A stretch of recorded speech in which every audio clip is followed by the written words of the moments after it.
Happy Wednesday. Bienvenidos a todos. Let us know where you're listening in from. Welcome to the Latinx Connection. I am super excited to have our guest here today, who is an award-winning author. And, wherever you're listening in from, just drop it in the chat.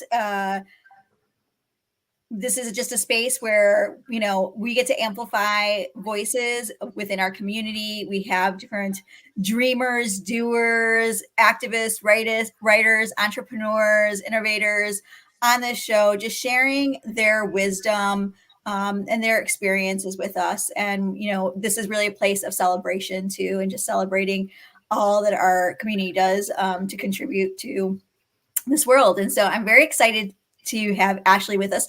Ashley, I don't know how to pronounce I actually realized I don't know how to pronounce your middle. I know the Ojeda, but I was like, how do I pronounce that? This is what happens when you take your Bulgarian husband's last name, Stoyanov. Stoyanov Ojeda. Okay. I should have checked that beforehand. I was like, it caught me off guard. We have Ashley with us. And if you don't know, Ashley is the author of Jefa in Training, which is a book that came out 2 years ago. This is an entrepreneurial handbook. It's not just a book, it's a workbook too. And we're going to dive into this a little bit more here. But Ashley, I just want to start off with, you sharing a little more about, who you are in your journey. Really, like, how did you end up becoming an entrepreneur? Oh man, sometimes I tell people I think entrepreneurship came to me. I think that I never would have imagined this path. I guess to preface this, I grew up in New York City. Grew up in Queens, went to a performing arts high school, and then went on to Hunter College. Not because I wanted to go to college, but because my parents were like, "Hey, you should probably have a backup plan in case you don't become a rock star." And I was like, "All right, cool." So I was actively performing in the New York City music scene. I had a series of bands. I actually had an all Latina rock band for a little bit, and we were Really? amazing. Yeah, Can I still find the music for it? I can't say. All right, maybe if there are enough requests, I will share some. I will share some videos, but I all throughout college I was performing in bands and solo, and I was really just like super dedicated to music, and not just performing but also being in the music industry as a professional. So I did a lot of internships in music community building, but also in music PR. So that's really where I got my start. So if there's anything that I really learned throughout that whole experience, was how to promote something.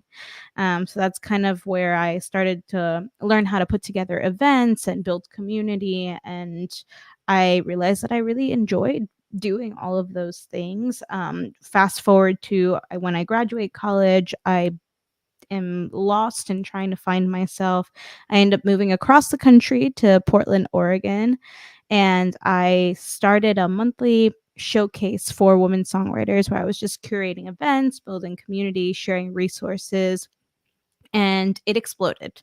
The idea of this women only showcase and resource group expanded to not just Portland, but to 16 international cities in the first year. Wow. Yeah. In the first year? In the first year, we had grown a community of 10,000 artists, and I was managing 50 volunteers across the country. So I created a nonprofit, was getting all sponsors, never paid myself a dime. So I was running that for 5 years. And then things really shifted during COVID. Of course, when you're running a live music organization, you don't know when live music is going to come back. Things are a little bit crazy, and you have to make some choices. And so since the nonprofit wasn't paying me a salary and I was using all of the money to put back into the programming, I actually in the meantime was working at a variety of different startups in communications, business development, community marketing. And so kind of using some of those skills that I was learning in these companies towards my nonprofit.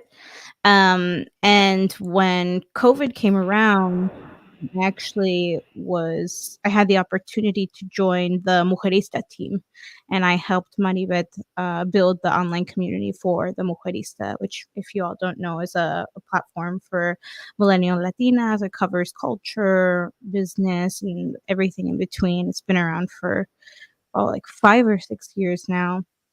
And it was an amazing experience because it was the first time that I was surrounded by so many different kinds of Latinas in my life, and I felt so close to, like, I felt like we became sisters immediately, and I started becoming their, unintentionally, hada madrina of entrepreneurship. Everyone started asking me like, "Oh, how did you get your start? How do we start our own business?" And it hit me that I needed to do something about it. And I had already known that I wanted to write a book. I think I've always known that I was going to write some kind of book. And I had a decision to make because I obviously couldn't keep running this nonprofit um, and do full-time consulting like I wanted to for these entrepreneurs and focus on my book. And so around the end of 2020, I accidentally met an editor of a publishing company, and she asked me if I was writing a book because she liked my vision, because we kind of got to talking. And that is kind of all history from there. I was like, well, someone's throwing a book deal at me. I need to take advantage of this opportunity. And yeah, and 2 years later, the book came out, and my business has grown into something wild that I don't think I ever could have imagined, and yeah, that was kind of my journey. Yeah.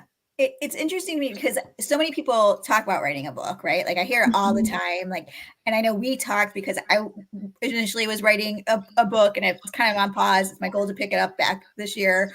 And where I Yay. struggled was um, I went into it thinking I was going to write one book, which was all about Latino leadership. And then I, I started feeling like I'm writing multiple books here and it wasn't like coinciding.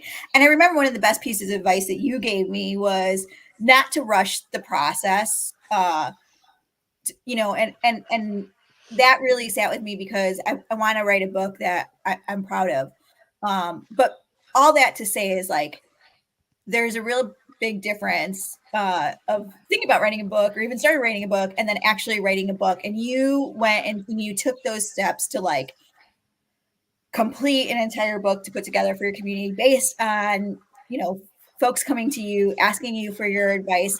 But what was the process like to even get started? Did you know? Because, you have this deal kind of thrown at you and then it's like, now what? Yeah, so I mean, I think I started talking to this editor around the end of 2020, but actually in 2019, um, I was actually managing co-working spaces at the time, and I miss that time in my life sometimes. But I had met an author who was writing her first book, and I asked her like, "Hey, how do I do that?" And she gave me some really good advice, actually, which was to go to Barnes and Noble and see who represents the authors that you like and like the books that you can see your books next to. Kind of do like a little competitive analysis and reach out to those agents with your book proposal. So I started querying agents in 2019 and got probably like 25 rejections, like something crazy like that. And I got extremely discouraged. And then life happened, and I kind of left the book idea on the back burner until I accidentally met this editor. And she kind of guided me through the process of creating a book proposal and sent me a template. And the publisher that she was working with, which was Mango Publishing, and I went back and forth for like 3 months because they were a little bit nervous to publish such a niche book. And I think that there were a lot of doubts about not there not being enough of a market, It's because crazy when you look at the numbers, like to it's even not think that. like, But yeah, it's not like what's even crazier is that less than 3% of authors are Latino or Hispanic or Latinx or whatever you that you is identify. that is correct, and I really hope to be able to change that. We can definitely talk more about that, for sure. But yeah, so it was just at that time, I don't think I really knew enough of the statistics to be like, hey, it's not like Latinas are the fastest growing demographic of entrepreneurs or anything, but this is a good investment. Right?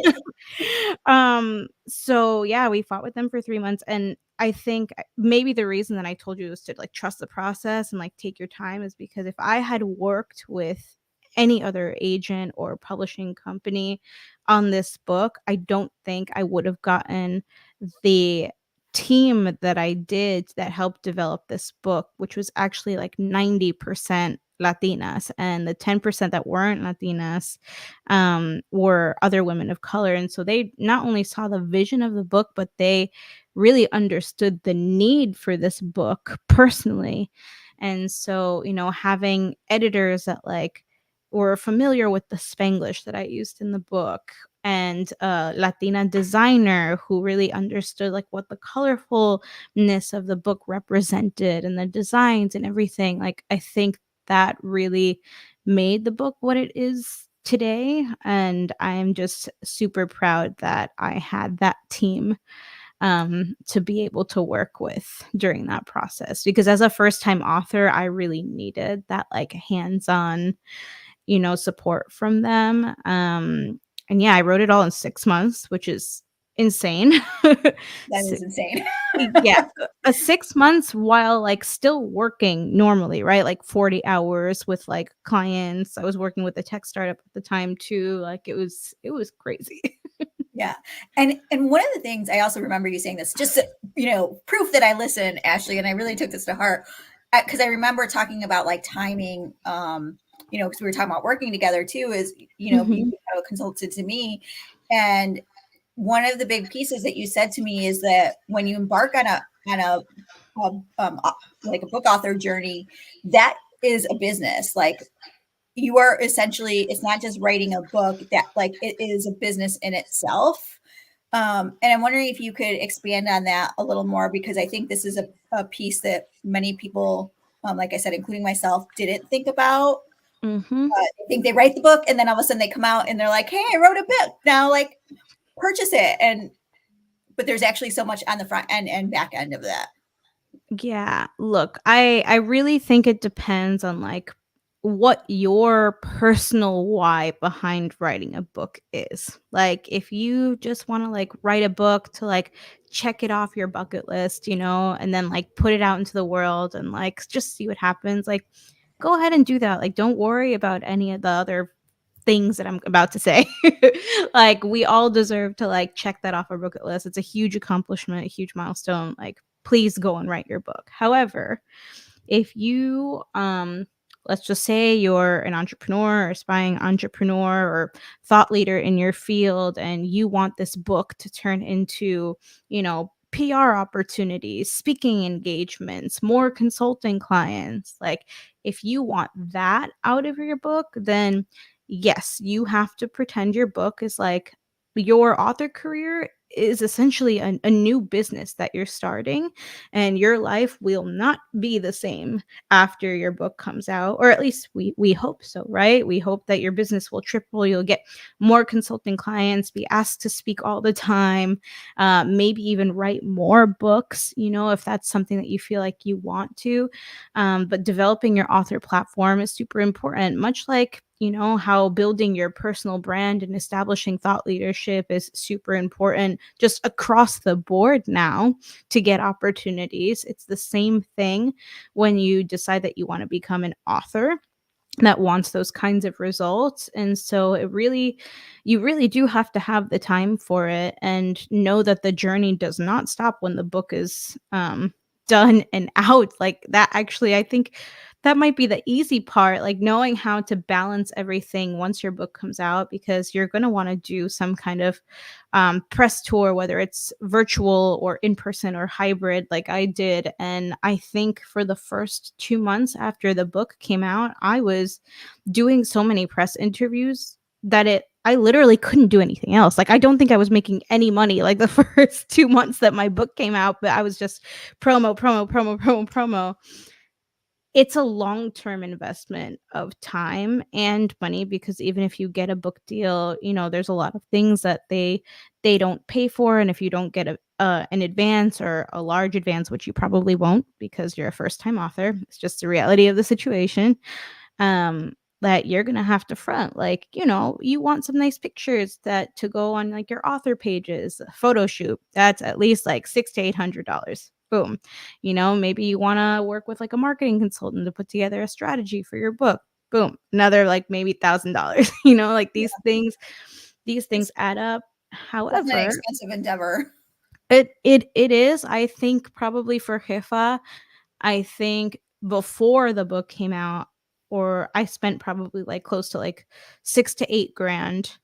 And then I actually, after the first couple of tour events, I started to figure out how they worked, and I played it smart. And so I was able to break even during my tour, which was crazy the first few months. And then, yeah, and like in the last 2 years, it's been like all like profit, profit, profit, which, my initial investment of 8K has, I can't even tell you, like, it's really paid off. Like, it's really, really paid off. But, like, you have to be intentional about it. Yeah. One of the things that I really loved about this book is because I mean, you bring in like the Spanglish, and it's, it's like the bicultural aspect of doing business. I'm curious to know from you, what do you think are some of the, maybe misconceptions or myths that um, Latinas or women of color have when it comes to starting their own business too? Because I hear that too, of like wanting to dip toes in but not really wanting to take the leap. So what would you say to folks like that? Oh, man. I mean, I think I really want to address maybe the imposter syndrome of it all, right? Whether it's like we don't have enough money to start a business, or we don't know people with money that can help us with our business, or we don't know what our next steps should be. Like, we don't have a network. Like, all of these things are super, super, super Someone's already common. wrote that book. Exactly, exactly. Um, That's the one that so goes through my head, just honestly in transparency.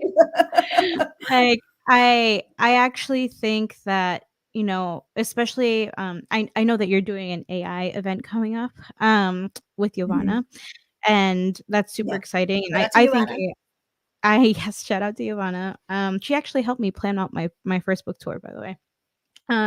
But, like, I think that AI is super exciting, Oh, and I think the same fears that are coming across, like, when people talk about AI, like, "Oh, like, it's gonna take our jobs," "Where are creatives gonna be?" Like, the only thing that I can tell you about both situations is our unique POV is the only thing that we have now. And that is the only thing that can set our businesses apart, the only thing that AI cannot replace, right? And when I talk about our unique POV, I mean like everything that makes us us. And this is what I talk about when I teach about thought leadership and defining your unique value proposition for business, for your personal brand, whatever. Like, our UVP essentially is made up of our, yeah, sure, our work experiences, our resume, if you will, but also our life experiences, like how we grew up, our culture. Like, I feel like my business is very like, yes, like very Latina, but I grew up in New York. So the way that I'm going to talk to you is going to be very different than someone who's not from New York. And I'm just very direct, but also very encouraging. And I think people feel that, and I think that's very apparent in the book as well. And all of that mixed with how you intend to do things differently because of your experiences, like, that's the only thing that we can really bring to the table, but that's worth so much. That is worth so much, and we can connect with people through that, and at the end of the day, that's all that matters, that you're connecting with people. yes, that connection, and just remembering that we have cultural capital. It is an Yes. asset, right? We're not at a deficit, but it is an asset, right? And that is Mhm. like what cannot be replaced, what, is, but I love AI, that, but it can't do the job as well, right? And I was even commenting earlier today on someone's post about tone and voice and using AI, and it still can't get like the tone that I really am looking for with the Spanglish. Mhm.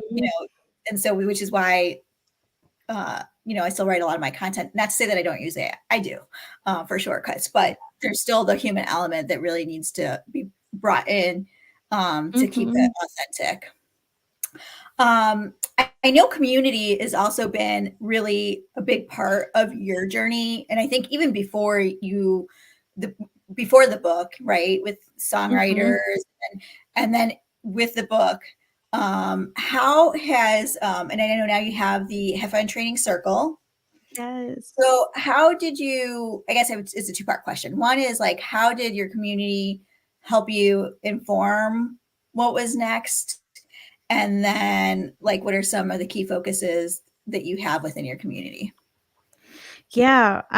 Okay. So to answer the first question, I I obviously like had an idea of what I wanted to go into the book, right? When you, for those people who are listening who might not know, a book proposal is essentially like a business plan for your book. So it's like I think my book proposal for my next book is something like 60 pages long, but it usually includes like an overview, like a chapter outline, a competitive analysis, a marketing plan, and a sample chapter. But like, so you already kind of have chapters outlined and what's going to go into each chapter. But every author, I'm sure, can tell you that changes a lot in the process when you're writing the book. And there were so many times where, because I was writing the book at the same time where I was consulting with clients. And so I would go through weeks like thinking, oh, this chapter is done. Oh, this section is done. And then take notes from the actual client calls that I was doing. And I'm like, oh my God, this came up 3 times this week. I need to add this to the book because clearly it's something that a lot of people are struggling with. And so I think the reason that the book has connected with and has been able to help so many people is because it's real stuff that's going in there. It's not this cookie cutter business strategy advice that are in a lot of other business books.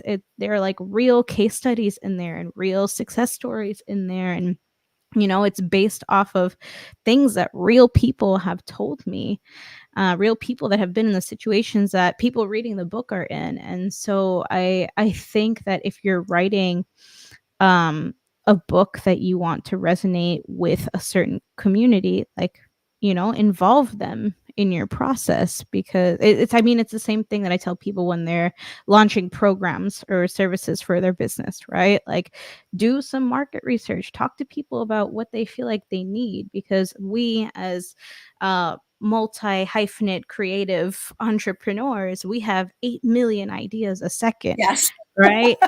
And I So mean, true.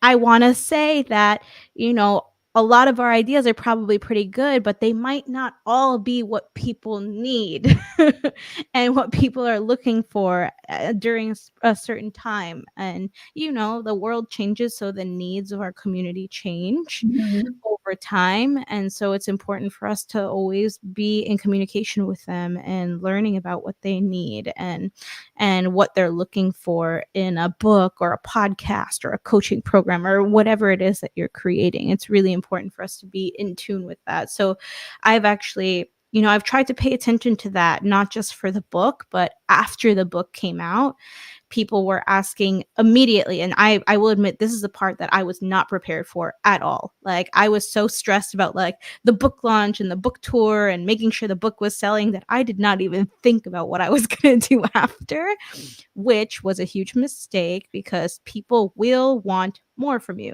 If they like your book, they will want the retreats, they will want the community, they will want the masterminds, they will want one on one time with you, they will want the speaking engagements, they'll want all of that. So I think before your book comes out, give yourself the time to brainstorm that on your own, work with the business strategist, like whatever you need to do to be able to make a plan so that you can leverage all of the attention that you're going to be getting.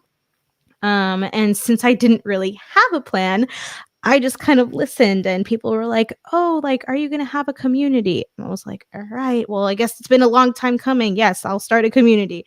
"Oh, like, are you gonna do like group mastermind programs?" "Oh, yeah." "Are you gonna do courses?" "Oh, yeah." Okay. Like I just, every time somebody asked me something, I was like, "All right, guess that's what I'm doing next weekend." And Yeah. um and I think that's why it's all worked because people needed it. They needed the follow-up, and I was super happy to give it to them. Yeah. And I think the other part of it, and so that's like the community around, your book and entrepreneurs. And I know with Hefa's and your Hefa's in training circle, um, it's also like entrepreneurs coming together. And I Mhm. think this is really powerful because I don't know about anybody else's experience, but I know that entrepreneurship can be really hard and lonely at times, especially if you're just getting started and there are people around you that don't maybe, don't understand what you're doing.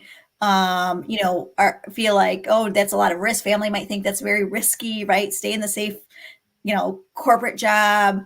And so that community also plays a really important role in what I believe is your own self preservation as an Mhm. entrepreneur. Oh, yeah. Can you speak to that a little bit more, maybe, in what you've seen and experienced with the entrepreneurs in your group? I think so. The Jefa Training Circle is membership community for Latina entrepreneurs and thought leaders, and we have like monthly guest workshops. I teach workshops. We do masterminds, which is more like group brainstorming. We also have discussion threads where we can like work things out in real time. So a lot of the members of our community are aspiring speakers or want to be doing like op-eds for places. So we workshop our pitches together. So it's really like a very hands-on community where we are all thought partners to each other. And obviously I am the guide, and people can have one-on-one time with me, and I'm very honored to be able to do that. And I think because I want this to stay a small community. So right now we're at 30 people, and I think maximum I would want maybe like 50 or 60 people in there. Everyone really gets a chance to like know each other and know each other well, and like what everybody is working on in their business. So when they post like, "Hey, I need help with something," we can all chime in and make sure that they get the support that they need. And I think because of that small, more intimate setting, everyone's able to be a little bit more vulnerable. As a leadership coach, I'm sure you've run into this with your clients as well, but a lot of the times when we can't grow our business, some of the problems that we might be having are not business problems, they're mindset and like personal development challenges that we kind of need to get through. And so I'm not a life coach, though I try not to tell anybody what to do. However, we all become friends, and we all get to know each other pretty well, and so we're able to kind of help each other through that too. And huge breakthroughs have been made because of this. Like I've literally seen members show up like scared, just starting entrepreneurship, telling me, "Hey, if I don't make it in the next month, like I won't be able to pay rent." And 6 months later, they come out of the first round of their membership cohort, and they are becoming TEDx speakers, and have like five-figure clients every month and building the agency of their dreams. Like that's super powerful. And I don't want to say, "Oh, it's like all because of their work with me." Like, no, it's because they were part of this community who have helped them build something from the ground up. And I think that it's even been super helpful for me, and that's something that I didn't expect. It happened to me actually before I launched the circle, with my first retreat. I also host business retreats in Mexico. This year will be our third one. We're going to Morelia for Dia de Muertos week. I'm very, very Oh, that's excited. exciting. Applications are open. But I really, my even like when I was running my nonprofit, I always wanted to bring people to Mexico, and specifically where my mom is from, which is Morelia, because that is my second home. And I just feel like it doesn't get enough credit. And so, I really wanted to do this just because I wanted to do it. And I didn't realize how much I needed that experience as well. Like being around just like, 8 jefas who are all Latina, who come from different parts of the world, and but we all have kind of like the same challenges, right? And it's just pretty amazing to see what can happen in that kind of space, and the information that is shared. And um it's transformative, really. It's life changing. Yeah, and I think, and Bernice is commenting in here about Morelia, and I can say this, even I facilitate the Mujeres de Asa entrepreneur group, Yeah. which is with entrepreneurs, and I always say this with that group, or even some past cohorts that I facilitated on my own, um, is that the magic is never in the curriculum; it's always in the community. Mhm. Because there could be like one person that's maybe going through crisis or something like that, and maybe they're being coached, and not just by like the facilitator or guide, but by other people in the community.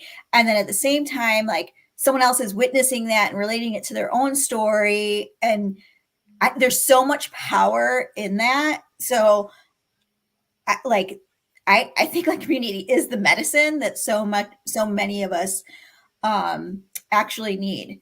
And I want to step back to something that you said earlier, because this is actually something that came up in a conversation last night with entrepreneurs, with some Latina entrepreneurs, and that you brought up just a bit ago about like someone who is like, man, if I don't generate some cash, like I'm not gonna have a place to live, right? And so the question that came up last night that we kind of talked about was like, when you're in that stage of, especially in the beginning as an entrepreneur, because as much as I hate hustle, it seems like there's a lot of hustle that goes on, right? And there's like the ups and downs that come with it. Like some months you're doing great, some months you're not. When you're in that, what advice would you have for someone who is, desperately like needs to pay the bills, and still needs to like run their business? Because what I kind of witness is sometimes that it gets a little like, we get a little desperate, and so that like desperate energy can be very repelling. Mhm. And people feel it even if you don't say it, right? Yeah. So what advice do you have to someone who is in that position of, oh my gosh, I have to pay the bills, but like I don't know how to be with potential clients because I got this desperate energy flowing through me? Step number one, breathe. I think that we all forget to breathe. I've been told that I don't breathe enough, so I'm telling you all, breathe. Everybody, just take a deep breath right now because we all need to breathe. Second, I think when we're in this kind of like frantic state, like we've all been there, of like, oh my gosh, my bank account's looking a little scary. Like I don't know about bills and stuff like that. And I know when that's happened to me in the past, I start to think about like the 8 million things that I could like launch tomorrow, to like see what hits. Don't do that. Don't do that, because if we try to launch 8 million things at once, like overnight, like it's going to be like, it might start off really well, but then like it's going to like fizzle out, and like it's not going to be sustainable for us to manage like all these 8 million things at once. So I don't recommend doing that, but I do recommend that you kind of run like a little bit of like a SWOT analysis, which the reason that I included some of these frameworks in the book, and the The so book, like go out and buy the book, yes, folks, buy the book. like the SWOT analysis, right? Which is something that a lot of people are probably familiar with, right? Just like, strengths, weaknesses, opportunities, threats. Super simple. And the reason that I recommend for entrepreneurs who have been in business for a long time to revisit some of these frameworks is because I think we go through our business like caught up in the day to day so much that we forget that there are these tools there that exist that can help us. And I think something as simple as just going through your SWOT analysis at the beginning of each quarter to identify like what strategies have been working, what haven't, like what additional opportunities you might have, can kind of set something off in your brain to realize something that you hadn't before because you've been so caught up in like this day to day. Right. And so I would recommend for you to use one of these frameworks to like do an analysis and then just like make one like simple goal, even if it's make $5,000 so that I can pay the rent next month. Right. And then you could take a look at these strategies that you've been using. And if you feel like nothing is working, then you can create something new. Right. But if you already have something that's been working, use that. And I think it happens a lot, especially when people have like product based businesses and they start trying to like launch 8 million different new Mhm. products. Like, take a look at your best sellers, or like even if you offer services, like take a look at the things that people have hired you for the most and try to sell more of that because clearly there's something there.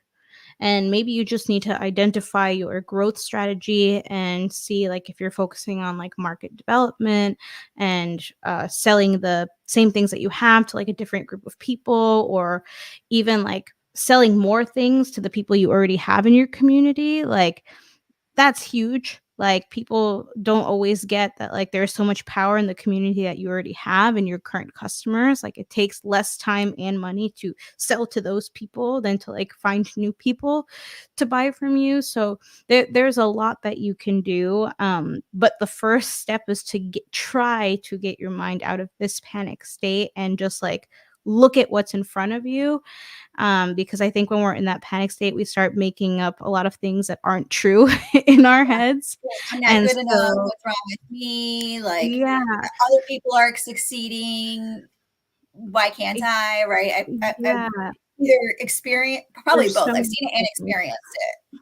Yeah, there's so many things. And so I think the first thing that we need to do is calm ourselves down and bring ourselves back to a place of like what is actually true, and then go into this like more like strategic analysis of what's been working and creating a new strategy, at least even if it's just like super super short term. And then once you're out of this kind of panic state, then you can continue and make a different growth strategy from there.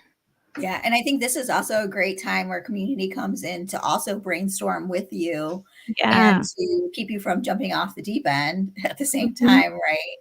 Yeah. Because you can vent and then, have a little brainstorming session about like, okay, what are the options? Uh, Mhm.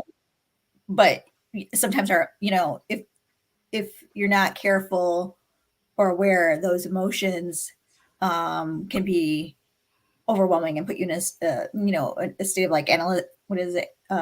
Analysis paralysis, right? Like, Yeah. um, Mhm. so that's why, having community to kind of back you up can really support you. So Mhm. that's For great sure. advice. Um, so I want to switch. I want because you are writing again. I You're am. writing again. So I want to hear you. You kind of mentioned it in the beginning, and so now I'm going to tap into that.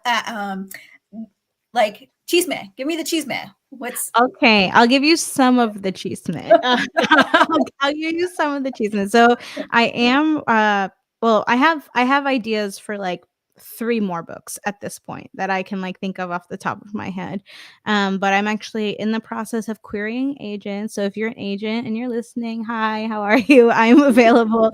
Um I'm really really excited about this next one. I don't want to like give you the title, but I'll give you like somewhat of the concept. It's another business book, and it's essentially like the guide to letting go of the conventional business strategies and embracing authenticity to grow your business.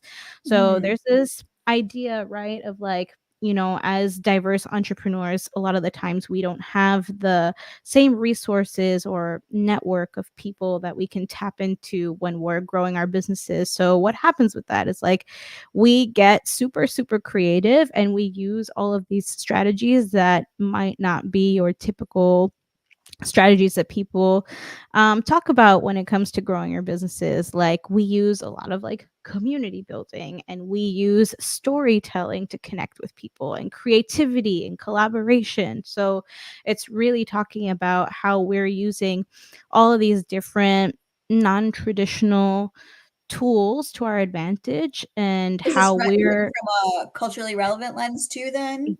yeah, Okay, yes. okay, okay. It's not just going to include, Latina stories, but I'm also going to include, more people of color and more first generation entrepreneurs, to really give all underrepresented entrepreneurs a chance to share how they've been able to kind of break out of the box and grow their businesses, and hopefully inspire people to really own their uniqueness and use that to power their entrepreneurship. Oh, I love it. I'm here for Yeah, that. I'm And excited. so you're so you have the book and you're like so this is essentially like you creating is this adding to your would this be considered adding to your existing business or like this is new business baby again? I mean, I think every that's actually a really good question. I was really struggling with putting together this book proposal because I had some imposter syndrome of like, oh my gosh, what if my next book's not as good as the first one? Like, did I just get I mean, it lucky doesn't with go away. like it does not go away. I'm gonna be honest with you guys. Like it does not go away. Even I experience imposter syndrome. And I had this idea for the book like a year ago, and I started writing the proposal and started connecting with agents, and then I just like fell into like a 6-month slump because I was paralyzed by this, oh my god, what if this is not as good as Jefa? And I actually a huge inspiration of mine is Arlen Hamilton. I actually quoted her in my first book, and I had the opportunity to go to one of her book events here in Portland for her newest book, Your First Million. And I got the chance to ask her a question about, like, being a two-time author now, like, did you experience any doubts or imposter syndrome, when it comes to like comparing your first and your second book?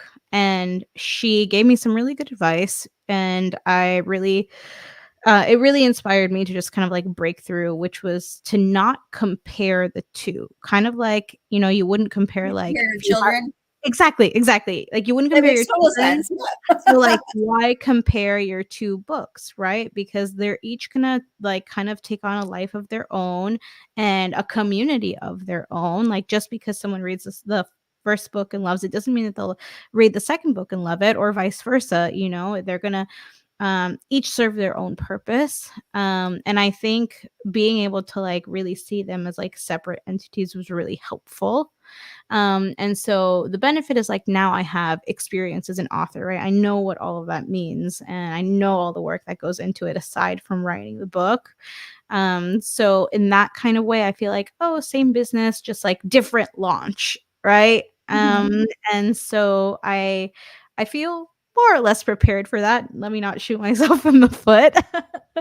Well, you um, have something to go off of now, right? yeah. Because you kinda learned the hard way the first time, so Yes, and I've also I've been doing author development strategy sessions with other authors as well who have books that have come out or that are coming out soon. So I've also been able to learn a lot from like their launches in terms of like what works also.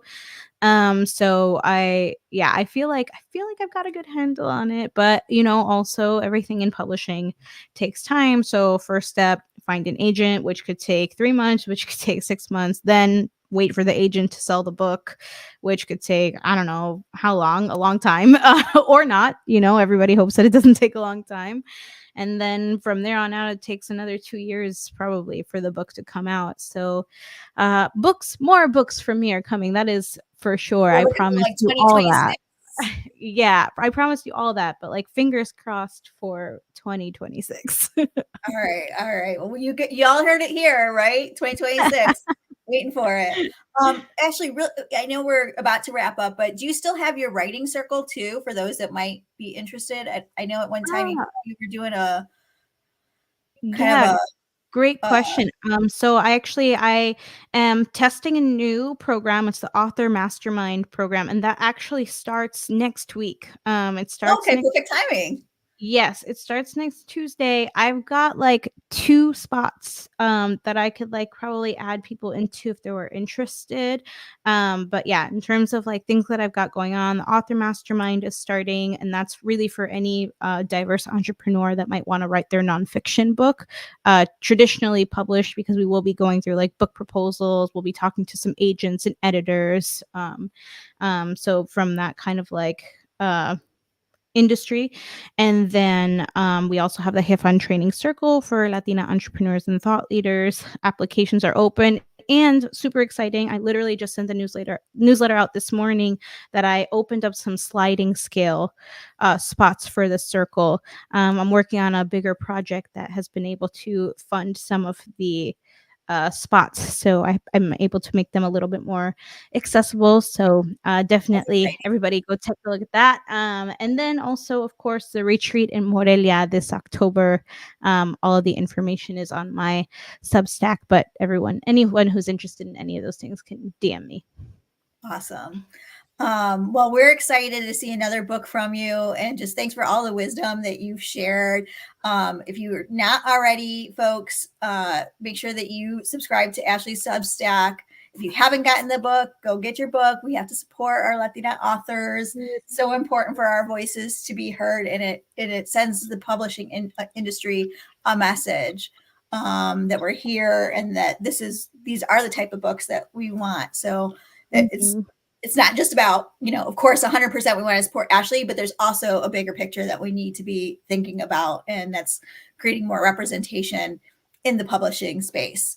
Ashley, we're so excited. I can't wait for this 2026 book, and all of the other awesome things that you have. And what's your website, too? Where can Um, people go to your it's website? just my name, which is kind of long. I'm so sorry. It's ashleykstojanoforjeda.com.